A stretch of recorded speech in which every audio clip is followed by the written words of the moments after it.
రుద్రాణి రేవతికి ఉన్న ముసుగుని పక్కకు తీసి అందరికీ రేవతి ముఖం కనిపించేలా చేస్తుంది. ఇక రేవతి అయితే అందరి ముందు అక్కడే అలా తలదించుకొని ఏడుస్తూ నిలబడి ఉంటుంది. అది చూసి అక్కడ ఉన్న శుభ, శాపర్ణ, కావ్య వీళ్ళందరూ కూడా షాక్ అవుతారు. ఇక అది చూసి రాజు, కావ్య అయితే కంగారు పడుతూ ఉంటారు.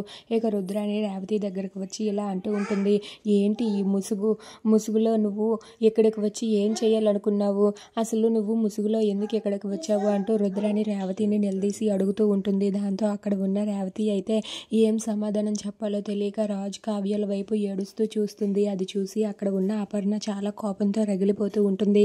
ఇక అక్కడ ఉన్న రాజు అయితే వాళ్ళ అమ్మతో ఇలా అంటూ ఉంటాడు, ఏంటమ్మా అక్కకు అందరూ ఉన్నా సరే ఎవరూ లేకుండా ఒంటరిగా ఉంటుంది, తన కొడుకుకి ఎవరైనా ఉన్నారా అని అడిగితే ఎవరూ లేరు, మనకి ఎవరూ లేరని సమాధానం చెప్పుకుంటుంది. అక్కకి ఆ పరిస్థితి ఎందుకమ్మా, మనమంతా ఉన్నాం కదా, మనమందరం ఉన్నప్పుడు అక్కకి అలాంటి పరిస్థితి ఎందుకు, అక్క మనతో పాటు కలిసి ఉంటుంది కదా అని చెప్పి రాజు అంటూ ఉంటాడు. ఆ మాట వినగానే అక్కడ ఉన్న అపర్ణ చాలా సీరియస్గా చూస్తూ ఉంటుంది.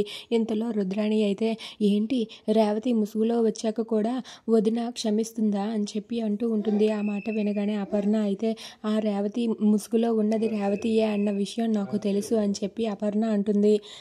ఆ మాట వినగానే అక్కడ ఉన్న వాళ్ళందరూ కూడా ఒక్కసారిగా షాక్ అయిపోతారు. ఇక రేవతి ముసుగులో వచ్చిందన్న విషయం నాకు ముందే తెలుసు అని అపర్ణ అనగానే ఆ మాట విని సుభాష్ కూడా కంగారు పడుతూ ఉంటాడు.